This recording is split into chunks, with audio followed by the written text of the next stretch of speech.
Ratusan warga menggeruduk kantor desa Gunung Giana, Banjarnegara, Jawa Tengah.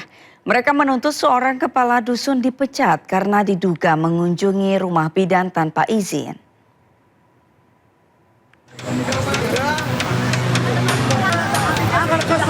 Ratusan warga menggeruduk kantor desa Gunung Giana, Banjarnegara, Jawa Tengah. Mereka mendesak salah satu oknum perangkat desa, yaitu seorang kepala dusun, dipecat karena dinilai berbuat tidak pantas. Oknum kepala dusun itu diduga masuk ke rumah seorang bidan pada malam hari lewat jendela belakang rumah. Pelaku mencongkel jendela dan nekat memasuki rumah. Aksi pelaku terpergok anak korban, kemudian pelaku pun langsung melarikan diri. Mencoreng marwah desa Gunung Giana dan ada aduan dari pelayan desa terkait kejadian yang tidak baik. Interogasi dari Pak Kadus memang melaksanakan tindakan yang kurang terpuji, yaitu masuk rumah dinas Bu Bidan tidak tanpa izin dan tidak melalui pintu alias loncat lewat jendela. Pelaku kemudian dimediasi dengan pengawalan ketat polisi. Dari Banjarnegara, Jawa Tengah, Nurdin Fauzi, iNews melaporkan.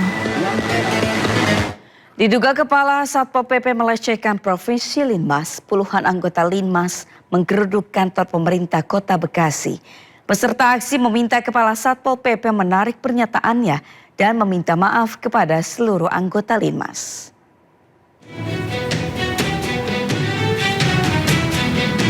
Puluhan anggota Linmas atau Perlindungan Masyarakat ini menggeruduk kantor Wali Kota Bekasi, Jawa Barat. Mereka berunjuk rasa mengutarakan tuntutannya kepada Pemkot Bekasi. Pasalnya, mereka tersinggung dengan pernyataan Ketua Satpol PP yang diduga melecehkan profesi Linmas. Pernyataan Ketua Satpol PP Bekasi pun beredar luas di media sosial.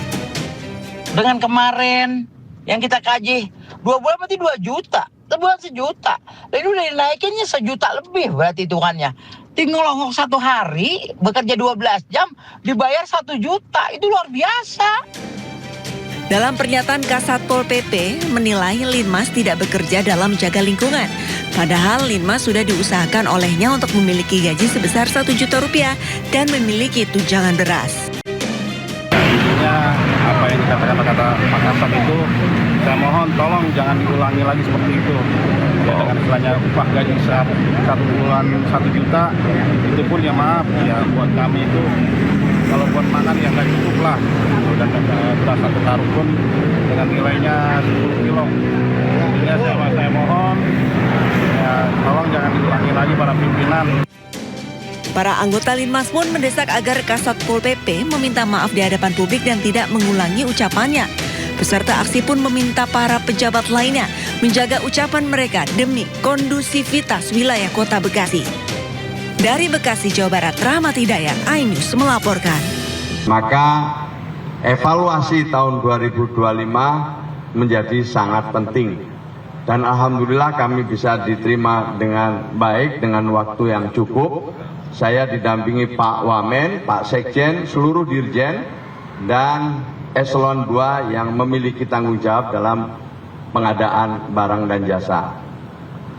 Yang kedua, kami berterima kasih kepada seluruh masyarakat, baik secara langsung maupun lewat media sosial, yang telah mengkritisi, yang telah juga memberikan saran kepada Kementerian Sosial. Semuanya ini saya terima sebagai bagian untuk memperbaiki kinerja Kementerian Sosial ke depan. Lebih-lebih kami diberi tugas untuk melaksanakan program strategis Bapak Presiden.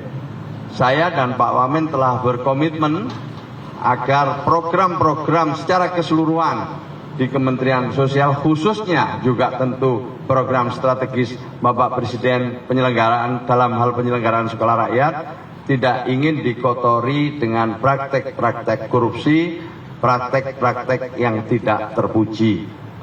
Maka itu pada kesempatan ini saya ingin sampaikan dari hasil konsultasi tadi, kami mendapatkan banyak masukan, banyak catatan, banyak hal-hal yang harus menjadi koreksi dan perbaikan bagi kami agar pencegahan itu bisa dilaksanakan dengan sungguh-sungguh, menutup seluruh celah, dan akhirnya proses yang transparan, adil bisa terlaksana.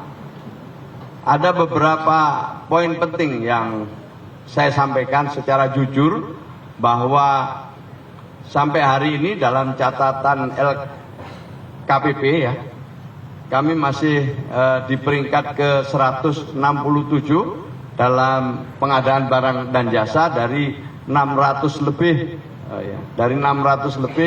lembaga maupun instansi yang menyelenggarakan pengadaan barang dan jasa.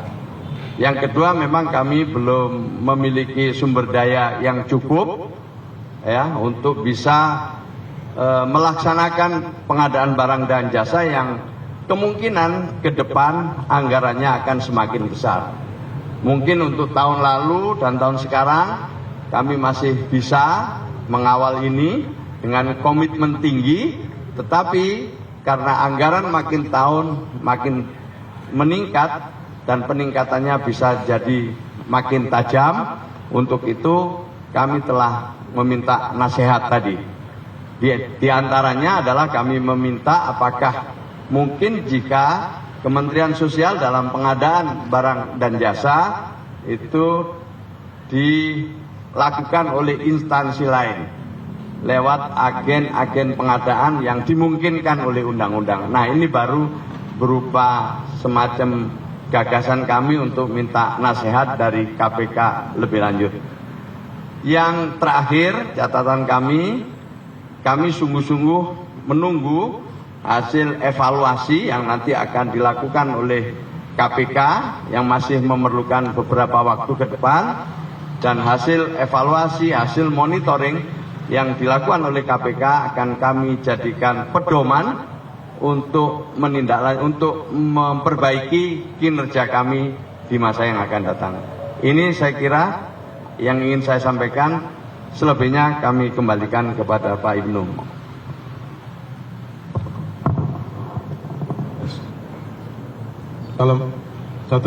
Assalamualaikum warahmatullahi wabarakatuh. Rekan-rekan yang saya hormati, tadi dari KPK telah menerima Pak Menteri Sosial beserta jajarannya yang pada prinsipnya ini adalah koordinasi dalam arti untuk pencegahan. Hotman Paris mengundang keluarga korban pelecehan seksual untuk mendapat pembelaan hukum. Hotman juga siap membayar biaya perjalanan bagi korban yang mau datang ke Jakarta.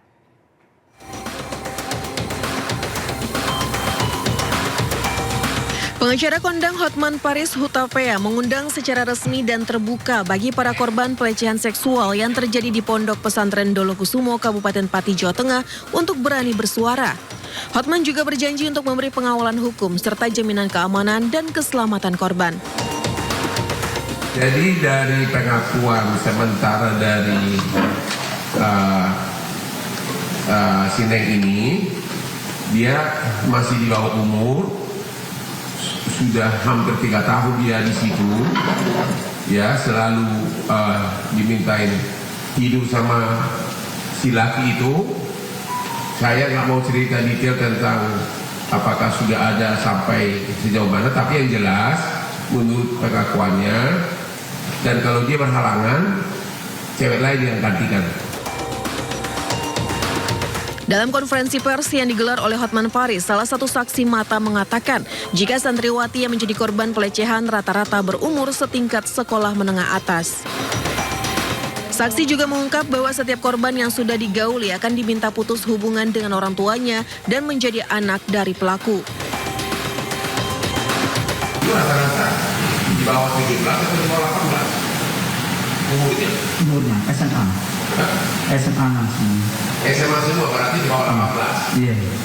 Terus setelah itu selama dari tahun 2010 itu kebanyakan wanita, kalau setiap wanita itu dianggap anak dia.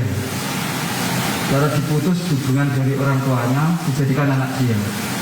Nah, terus setiap salaman itu, nah itu dicium pipi kanan kiri, batuk, dan juga itu lambinya. Itu banyak yang lihat. Kasus pelecehan para santri ini sudah dilaporkan pada tahun 2024 lalu. Di tengah penyelidikan yang tengah berlangsung, pengacara korban sempat mengalami intimidasi dan ancaman karena menolak tawaran uang ratusan juta rupiah oleh kiai.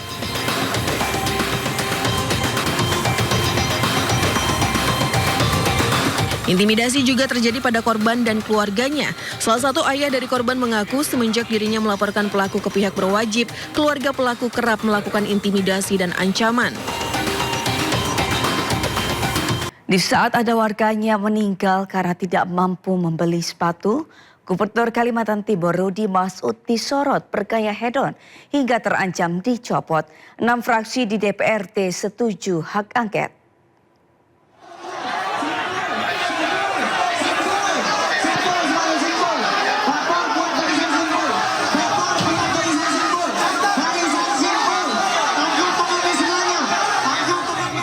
Ribuan masyarakat Kalimantan Timur menggelar aksi unjuk rasa jilid 2 di depan kantor DPRD Kaltim. Situasi sempat memanas saat massa mencoba masuk ke dalam gedung legislatif. Aksi dilakukan demi mengawal pembahasan rekomendasi hak angket untuk Gubernur Kaltim Rudy Masud. Hasilnya 6 fraksi sepakat pembentukan pansus hak angket, sedangkan 1 fraksi lainnya menolak. Masyarakat bisa menilai lah siapa yang menolak. Oke, pengawalannya seperti apa nanti hak angket ini untuk biar ini berjalan dengan sesuai dengan alur? Yang jelas saya akan kawal dan saya akan menemani tuntutan masyarakat. Kita sudah berjanji sama masyarakat, ada pimpinan dan ada 7 fraksi kemarin menandatangani hak fakta integritas. Nama Gubernur Kaltim Rudy Masud menjadi perbincangan setelah kontroversi sejumlah kebijakan yang dikeluarkan. Kontroversi Rudy bermula saat dirinya meminta pengadaan mobil dinas seharga 8,5 miliar rupiah. Anggaran renovasi rumah dinas dan fasilitas kerja Pemprov Kaltim juga jadi sorotan. Tak main-main, Rudy Masud menyiapkan anggaran mencapai 25 miliar rupiah. Selain Rudy Masud, istri, adik, dan kakak kandungnya juga menduduki jabatan strategis di lingkungan pemerintahan daerah hingga DPR RI. Rudy Masud membantah tuduhan politik dinasti. Menurutnya, keluarganya memenuhi syarat untuk mengikuti pemilu dan dipilih langsung oleh rakyat. Di sisi lain, gaya berpakaian Sarifah Suraidah mengundang perhatian. Sarifah kerap berpakaian nyentrik bergaya khas noni Belanda. Sebagian warganet menilai gaya Sarifah unik dan merupakan kebebasan berekspresi. Tapi ada juga yang menilai berlebihan. Kini nasib jabatan Rudy Masud di ujung tanduk. Pansus hak angket disetujui 6 fraksi dengan dugaan pelanggaran kebijakan dan nepotisme yang dilakukan Rudy. Tim Liputan iNews melaporkan. Puncak kepadatan di kota suci Mekah dimulai seiring kedatangan jemaah haji gelombang kedua dari Jeddah dan gelombang pertama dari Madinah secara bersamaan. Mengantisipasi penumpukan massa, sektor khusus Masjidil Haram menetapkan strategi patroli dinamis di 10 titik untuk memastikan seluruh jemaah Indonesia terlayani dengan aman.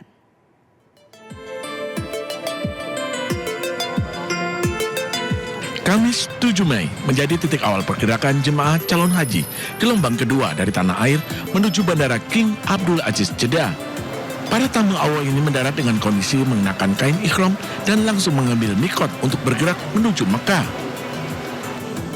Pada saat bersamaan, arus jemaah gelombang pertama dari Madinah juga terus mengalir masuk, membuat kepadatan di Masjidil Haram meningkat drastis.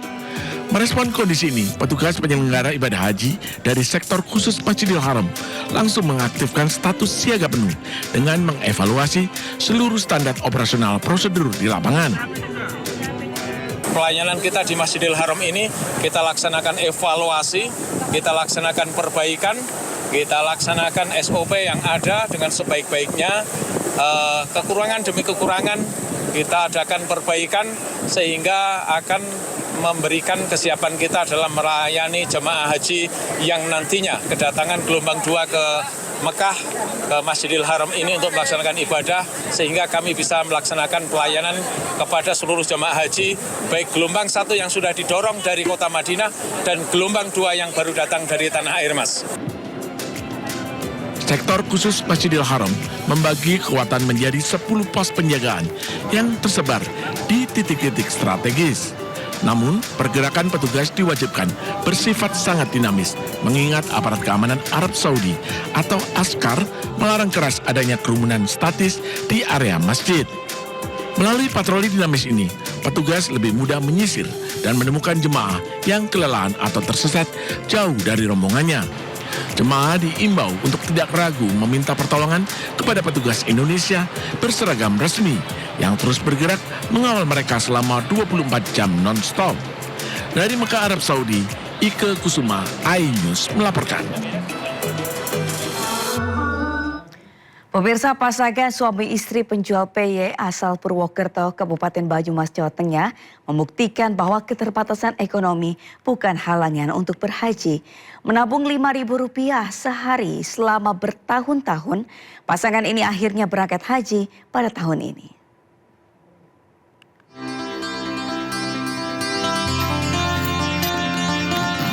Di tengah kesederhanaannya, pasangan suami istri Agus dan Rohyati, warga Kelurahan Purwokerto Wetan, Kecamatan Purwokerto Timur, Kabupaten Banyumas, tak lupakan mimpinya untuk berhaji. Perjuangan mereka dimulai sejak tahun 2011, menyisihkan Rp5.000 dari penghasilan berjual makanan ringan ke kantor-kantor.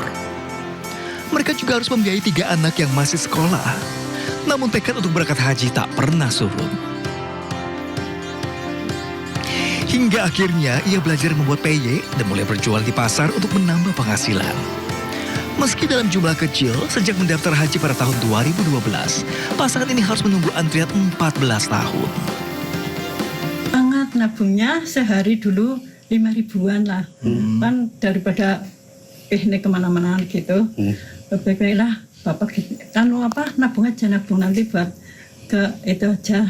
Haji gitu, ya. Memang udah niat dari dulu? Iya. Berapa tahun lalu? Ya ada 2011 lah. Mulai? Niatnya. Jadi itu 5.000 kita kumpulkan untuk membentuk, artinya ada suatu talangan di bank itu bahwa haji itu bisa dibantu lewat dana talangan. Kerja keras dan kesabaran akhirnya membuahkan hasil. Rencananya, Rohyati dan suami akan berangkat ke Tanah Suci pada 14 Mei tahun ini. Dari Banyumas, Jawa Tengah, Saladin Ayubi, iNews melaporkan.